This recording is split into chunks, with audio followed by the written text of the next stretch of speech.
so now we're in my work area, kind of like studio area where I do most of my painting and drawing and sewing.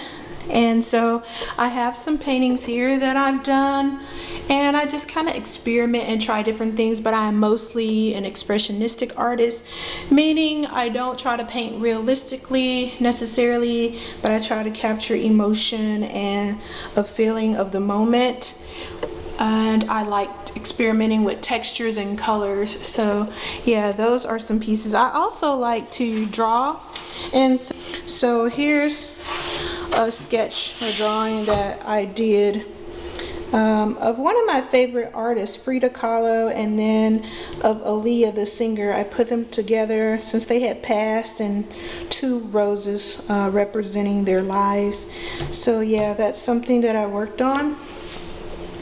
And so that's that. And in my little nooks over here, just on the floor, have some extra pieces that I've acquired. Got that at like an art auction. Oftentimes when you're an artist, you get invited to lots of different fundraisers, and it's a kind of good way to collect things from other amateur artists or up and coming artists. Now these pieces are by my students. Those were gifts to me from my students that they've done. I really like this piece. It's kind of like whimsical. It's like this African head like type bust, but it's made completely of paper, and it's been spray painted to kind of have that welded look, which I really like. I think so cute.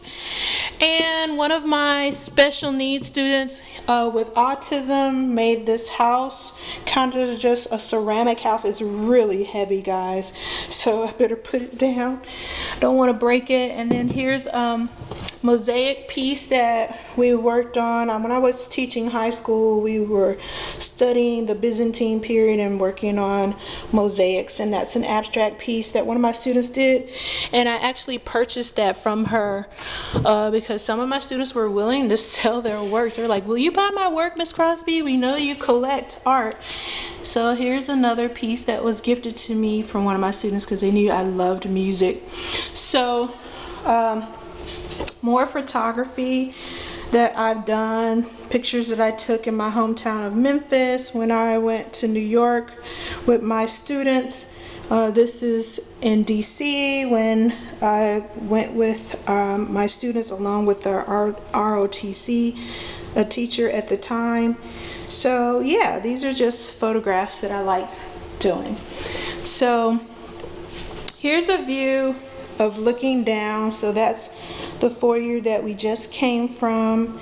And so now we're gonna go into the living area space so you can see the artwork there. I'll give you a peek down below. So we're about to head down that way and go in that room. So heading down. Thanks for coming along with me on this tour of my art, guys. I love talking about art. It's just another one of my loves outside of the Lord Jesus Christ. And this is a piece of artwork that I did a while back, the early 2000s, and it's a paper mache piece. So the background is paper mache. This part is actually the cast molding. So you dip the cast, which are in plaster, in water, and then you kind of put it over the face. So I did castings of my face, my husband, and my son when he was about 4, and I call this piece Coming Out of the Earth. And I won a blue ribbon for this piece, and I thought the frame that the framer put on it was perfect match for this. I mean, excellent. It was like it was made for that piece. Look at the texture in that, and then the texture in the background. I mean, perfect. I did not do this, guys. It was just a perfect match. But yeah, so this represents, I was actually influenced by Genesis for this piece, when God created man out of the dust of the ground and how we're coming out of the earth, but also represents a spiritual coming out of the earth, that we're called to come out of the earth as Christians. So even though we're born of the earth, we're actually supposed to be doing away with the earth as we grow in Christ. So yeah, that's that piece. And we're gonna come around here. Guys, you know, a great way to display art is over your mantle. I know a lot of people do mirrors, but another great way is to put art up there. So I have some pieces here.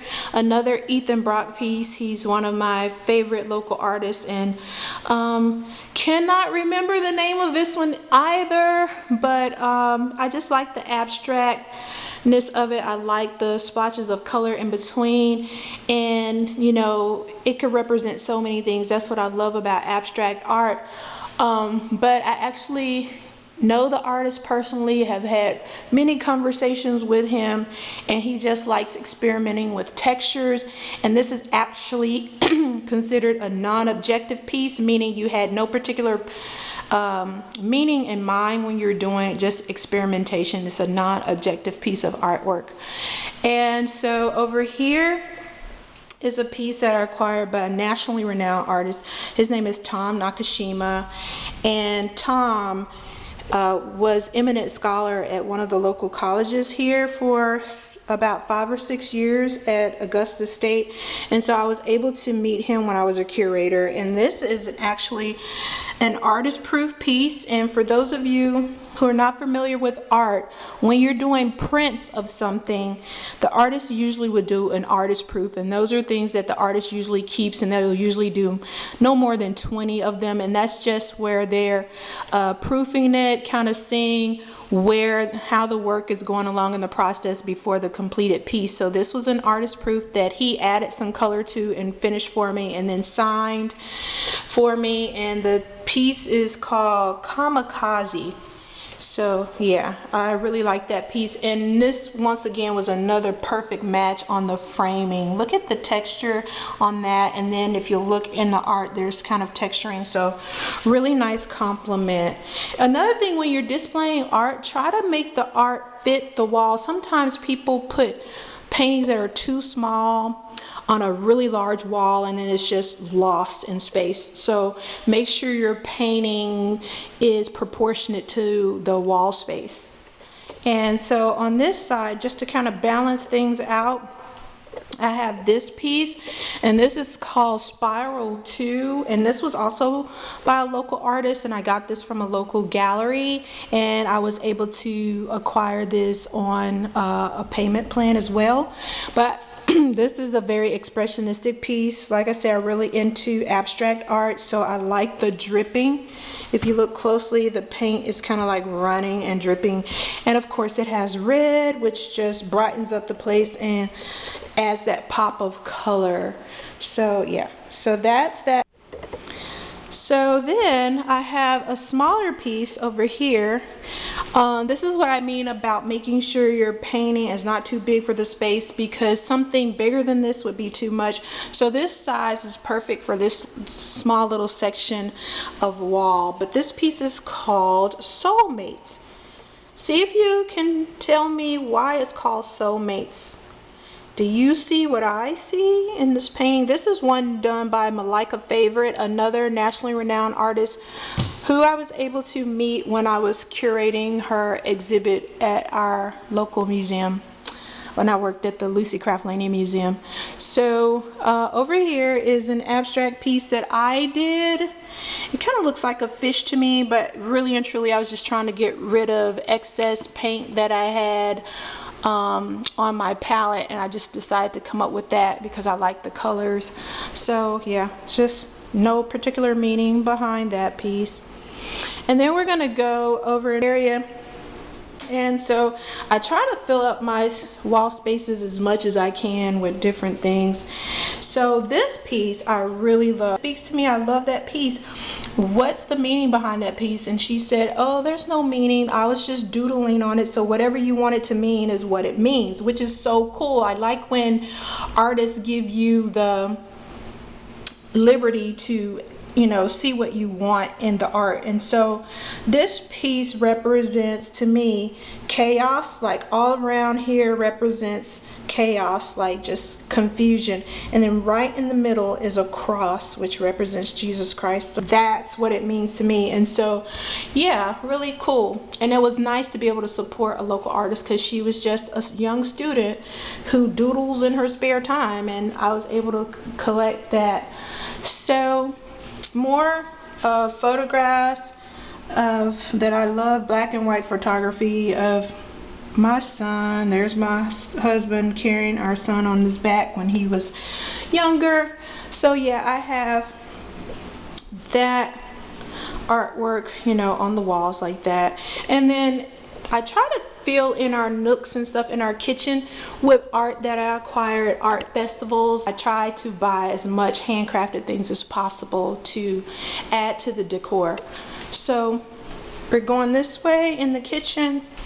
And here's a piece that was done as a gift for me by a good friend of mine, Lee Quillen Blacklad. She's a really good artist, and we've done some shows together, but she was born in Thailand, and so I told her I wanted her to do me a piece, and it could be whatever she wanted. And since that is something that is near and dear to her homeland of Thailand, she painted this, and it has the lily pad with the lily, which I love water lilies, and then the red umbrella, because she knows red is my favorite color.